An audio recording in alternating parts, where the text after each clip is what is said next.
Boa tarde a todos, sempre agradecidos por tanto que recebemos, confiantes por dias melhores.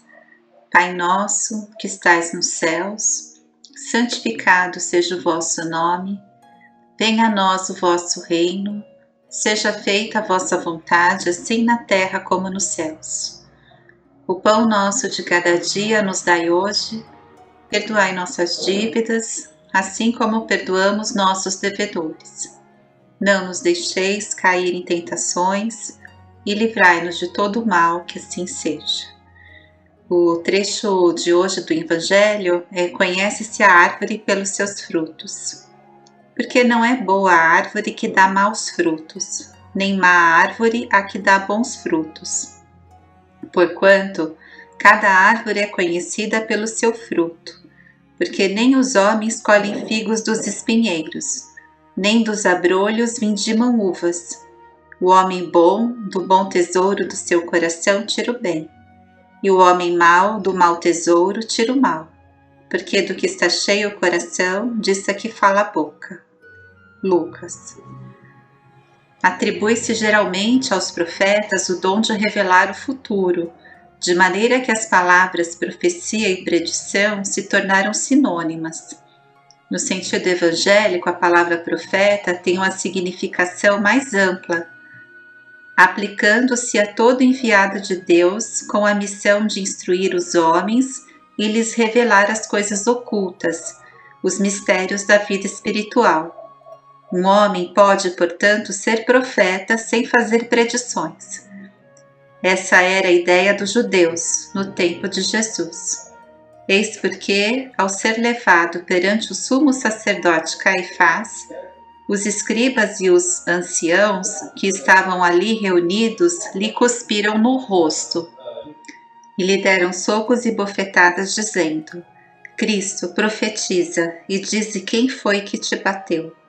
Houve profetas, entretanto, que tiveram a presciência do futuro, seja por intuição ou por revelação providencial, a fim de transmitirem advertências aos homens. Como essas predições se realizaram, o dom de predizer o futuro foi considerado como um dos atributos da qualidade de profeta. Conhece-se a árvore pelos seus frutos. Aquele em que, como o indivíduo se observa nas interações com o próximo, amando, respeitando e revendo seus atos, está como que cuidando de limpar as pestes, as pragas que possam vir a corroer e adoentar a seiva. Outro aspecto seria reconhecer as obras benéficas, como a árvore que dá bons frutos e se multiplica, espalhando amor à sua volta.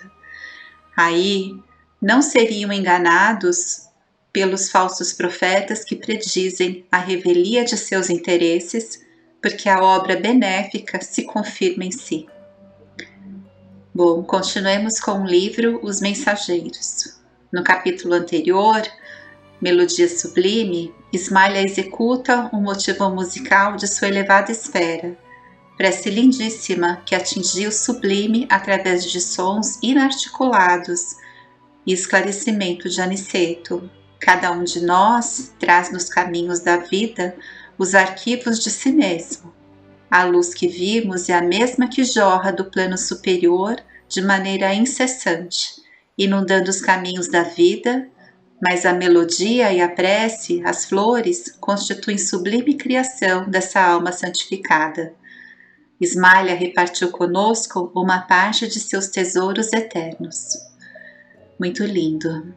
No capítulo de hoje, A Caminho da Crosta, após refazermos pela manhã, considerando a viagem ainda longa, despedimo-nos comovidos. Tomamos o carro agradavelmente surpreendidos, pequeno automóvel de asas, a deslocar-se impulsionando por fluidos elétricos acumulados.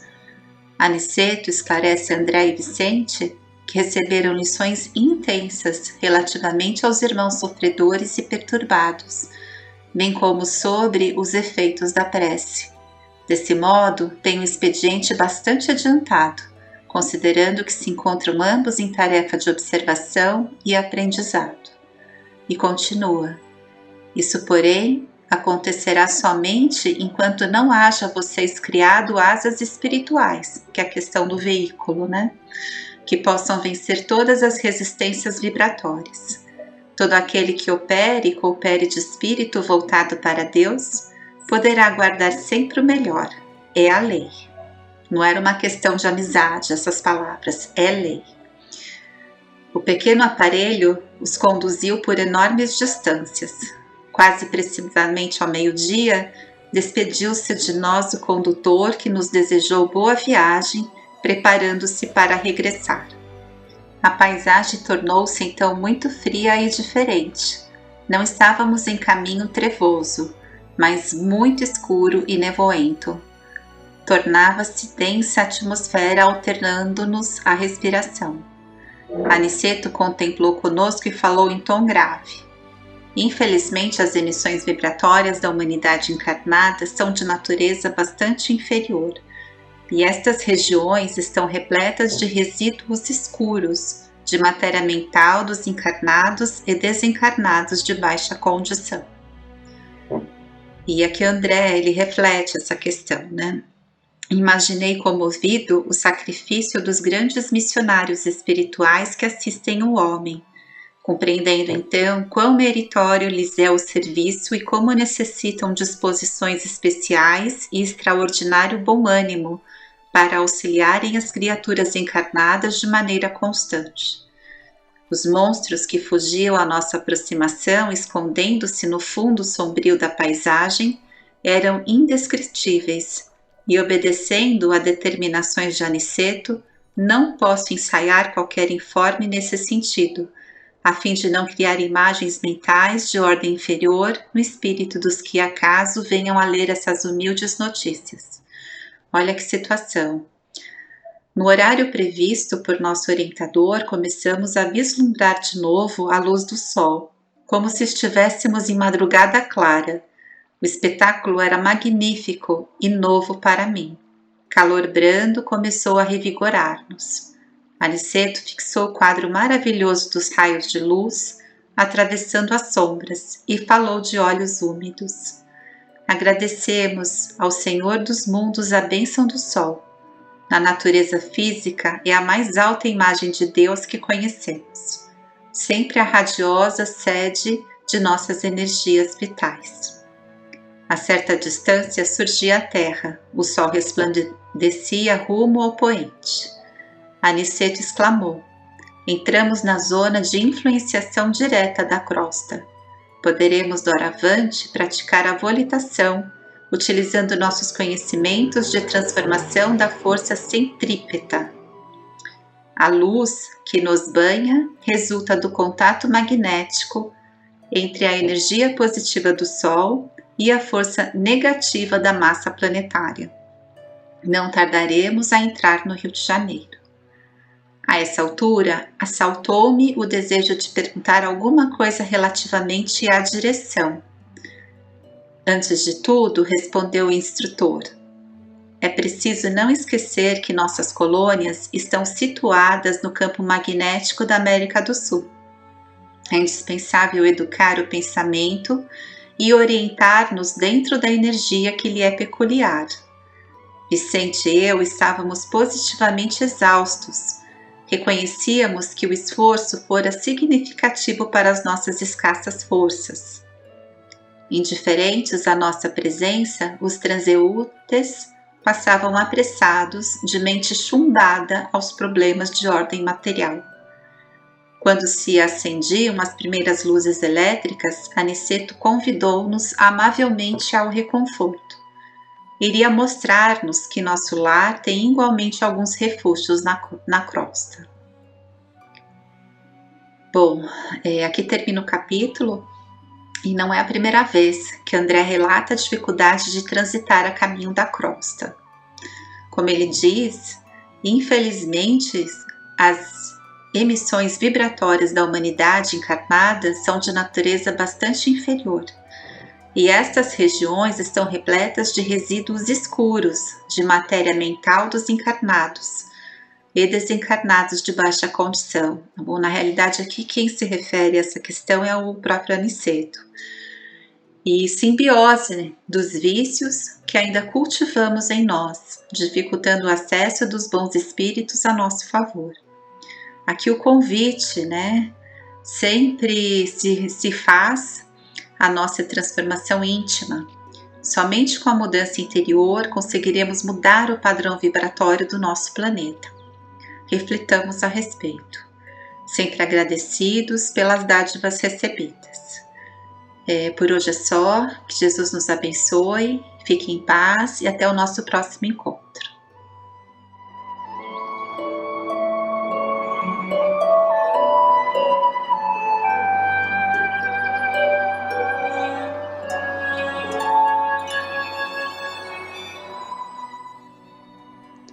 Boa tarde a todos. Dando sequência, então, ao nosso encontro dessa tarde, vamos buscar no Evangelho segundo o Espiritismo, por Allan Kardec, no capítulo 5, Bem-aventurados os aflitos, uma mensagem do Espírito François de Geneve, em Bordeaux, a melancolia. Sabeis por que uma vaga tristeza se apodera por vezes de vossos corações e vos faz sentir a vida tão amarga? É o vosso espírito que aspira à felicidade e à liberdade, mas ligado ao corpo que lhe serve de prisão, se cansa em vãos esforços para escapar. E vendo que esses esforços são inúteis, cai no desânimo, fazendo o corpo sofrer sua influência com a languidez, o abatimento e uma espécie de apatia que de vós se apoderam, tornando-vos infelizes.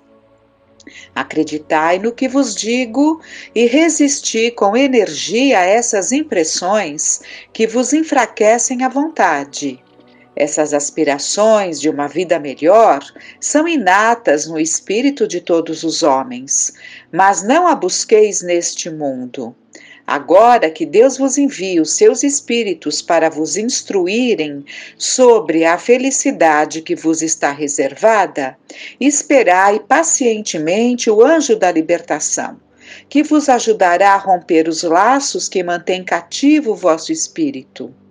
Pensai que tendes a cumprir durante vossa prova na terra uma missão de que já não podeis duvidar, seja pelo devotamento à família, seja no cumprimento dos diversos deveres que Deus vos confiou.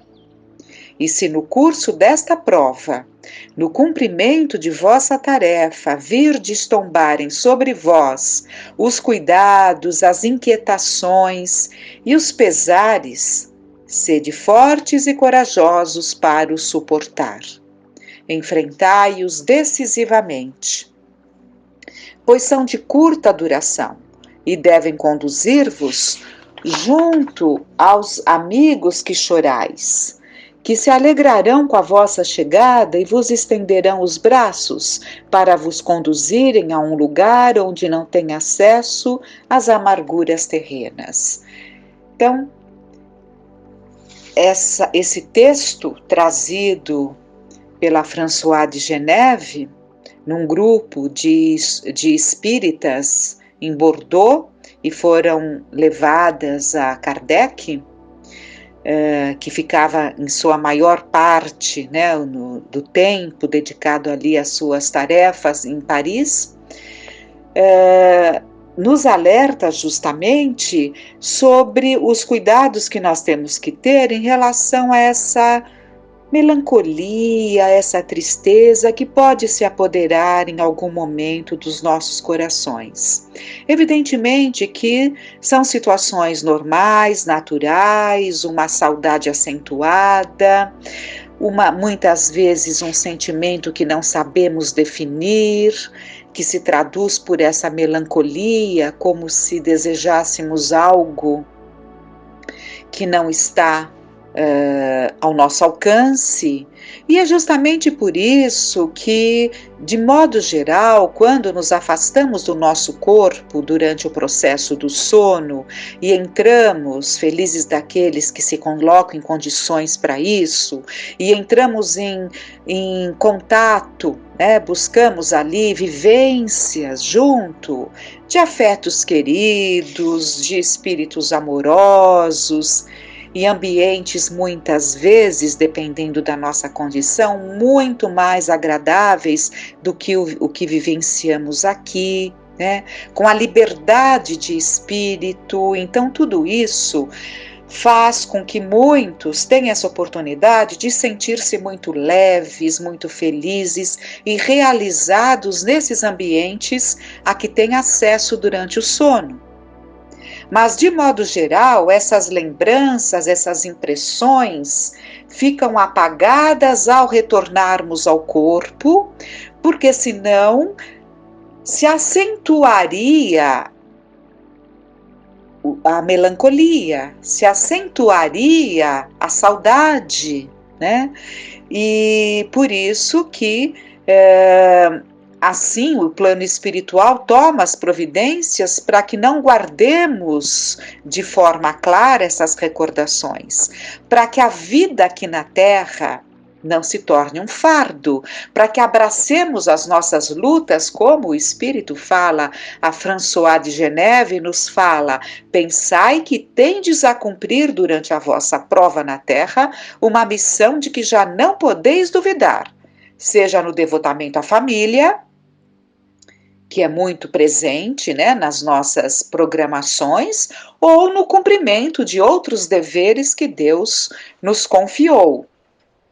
E para completar esse aprendizado, nós vamos buscar no livro Lampadário Espírita, do Divaldo Franco, trazido pelo espírito Joana de Ângeles, ainda a melancolia.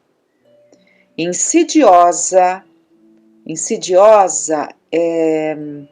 é assim, sorrateira, Vai falar da melancolia, que é sorrateira, sutil, constringente e dominadora, investe com vagar e segurança, estendendo-se poderosa como tenaz, que destroça esperanças, aniquila aspirações, deixando em derredor pessimismo e amargura. Então, aqui é um grande alerta, já no primeiro parágrafo, nos dizendo que a melancolia se instala de uma forma sorrateira,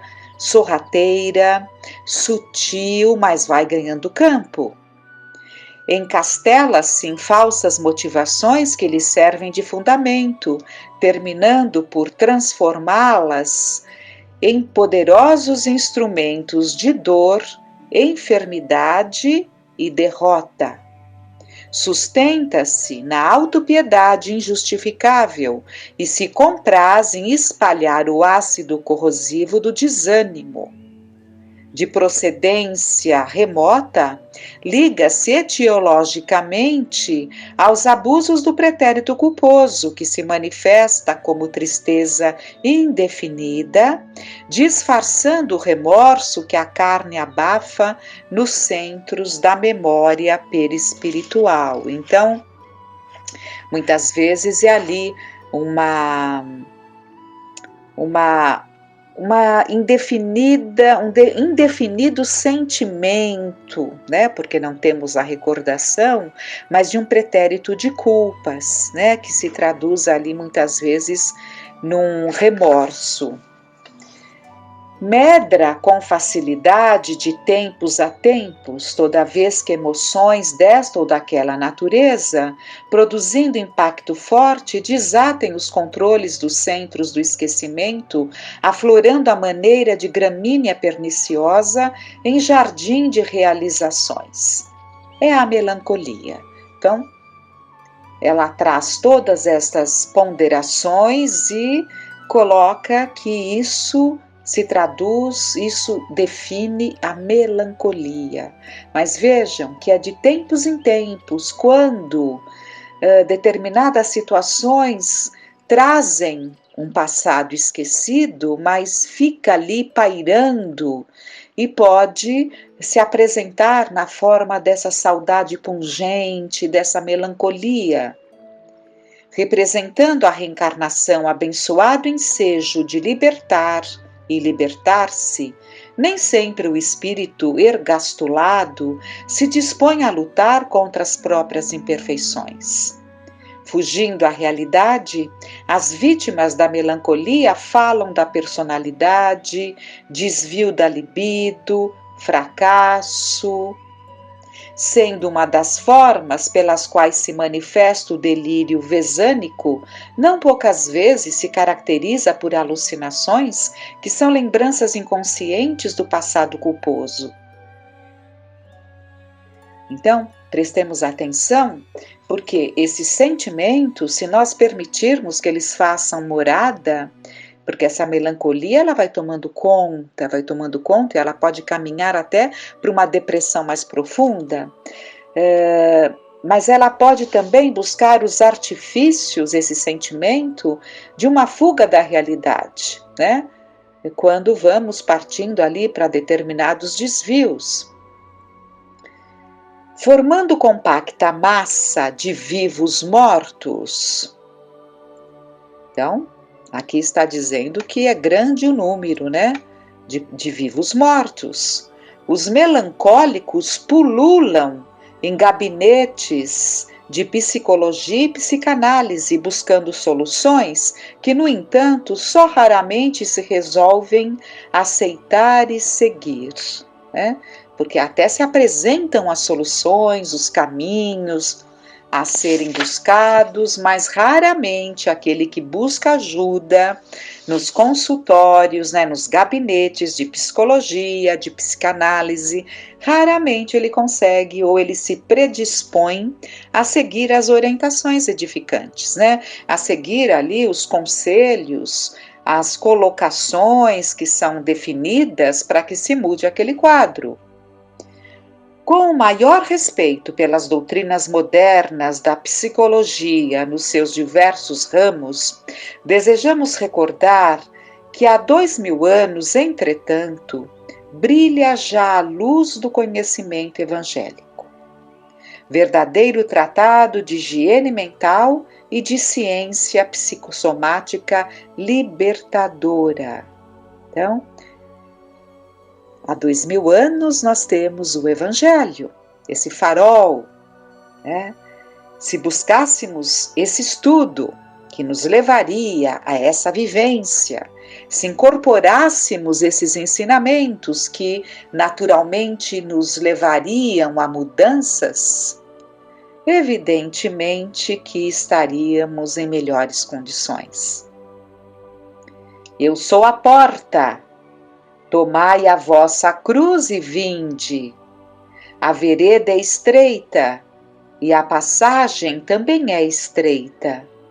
Tende bom ânimo. Bem-aventurados os que sofrem. O que pedirdes, porém, a meu Pai, orando? Buscai e achareis. Eu sou o caminho. Tais enunciados vigorosos são apelos indisfarçáveis e consolos, estímulos e rotas que merecem exame e consideração. E o Espiritismo, atestando a continuidade da vida após a ruptura dos laços celulares, explica que as dificuldades e afeições, doenças e limitações remontam ao pretérito do espírito, traçando linhas de segurança para quem deseja felicidade e alegria em termos de longo curso.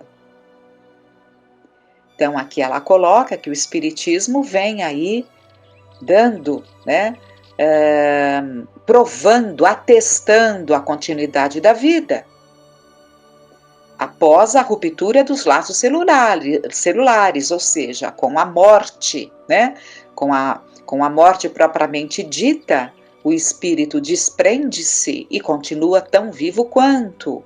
E justamente o Espiritismo, que tem na sua feição também a ciência, nos prova essa continuidade da vida. Não é mais uma possibilidade, nós temos as provas. Se te sentes sitiado pela hipocondria ou com os movimentos interditos pelas malhas perigosas da melancolia, expulsa com esforço titânico as trevas que te envolvem e faz luz íntima, acendendo a lâmpada do Evangelho na mente turbilhonada. Então, esses sentimentos de tristeza, de melancolia, né? Esse sentimento que vai entristecendo, vai minguando ali a criatura, se ela se deixa levar, não seriam apenas momentos, tornam-se mais frequentes, eles se traduzem numa série de coisas como a hipocondria, por exemplo, né? Que é essa ligação muito forte com doenças, então tudo faz com que nos sintamos adoentados e passamos a sentir ali no nosso próprio corpo os efeitos, né, desses pensamentos que nos levam a nos sentir doentes. Não te permitas devaneios deprimentes, nem penses na morte como solução e liberdade. Temos que pensar sim na morte como um caminho, né, como um fato natural na vida de todos nós, mas não encararmos como solução e liberdade, porque bem sabemos nós, né, que lidamos com todo esse aprendizado que essa doutrina nos traz, né, lidando com todos os depoimentos nas manifestações dos espíritos, vemos perfeitamente que a morte é uma continuidade do que vivemos aqui, né? Portanto, ela não se traduz em solução e liberdade. Tudo isso dependerá de como estamos nos colocando e nos sentindo enquanto encarnados. Morrer e prosseguir é impositivo da vida. Transposto o pórtico da carne, não se extingue a mente e as recordações ressurgem, fazendo ligações com outras lembranças antes esquecidas em conúbio cruel. Liberta-te quanto antes, hoje e agora. Não adies, não transfira as lutas redentoras. Lembra-te de que, durante o teu degredo na terra, tens que desempenhar uma missão de que não suspeitas, quer dedicando-te à tua família. Olha, novamente aqui, né? Também aqui a Joana de Ângeles, nos apontando as missões. Quer dedicando-te à tua família, quer cumprindo as diversas obrigações que Deus te confiou.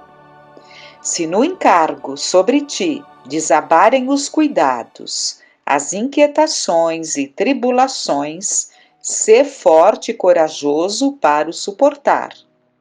Afronta-os resoluto, duram pouco e te conduzirão à companhia dos amigos por quem choras, e que, jubilosos por te verem de novo entre eles, te estenderão os braços a fim de guiar-te a uma região inacessível às aflições da terra.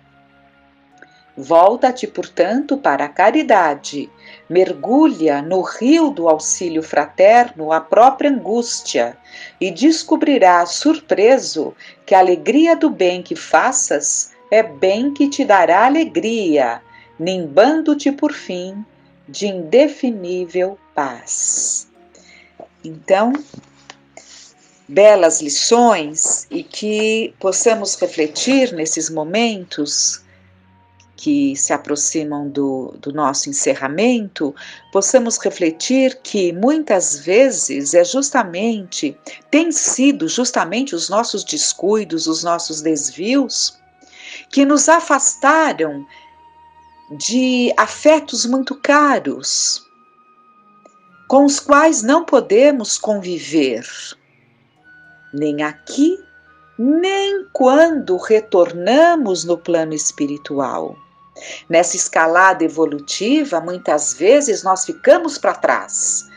E companheiros de luta, afetos profundos que caminham a passos mais firmes, ascendem, caminham, né? Conquistam patamares melhores que os nossos, patamares nos quais nós não podemos vivenciar por não termos o padrão vibratório compatível com o ambiente em que estes afetos nossos queridos, que nós permitimos que eles fossem e não os seguimos, porque é assim que se dá, né? A caminhada é individual, podemos nos dar as mãos, sim, um incentivando o outro, mas, na verdade, é uma luta de cada um. E podemos ou imprimir um bom rumo a esta caminhada ou nos demorarmos mais. E esses vão ascendendo enquanto nós, muitas vezes, estamos aqui presos às nossas dificuldades, sem nos animarmos ao verdadeiro trabalho libertador, que é vencermos as nossas dificuldades, nos empenharmos nesta luta que se traduz em alegria, como acabamos de ver, né? Os resultados só podem nos fazer um grande bem. Com muita gratidão no coração, rogando, agradecendo a Deus, para que todos nós nos coloquemos em condições de caminharmos a passos mais firmes. Com muita gratidão, que fiquemos em paz.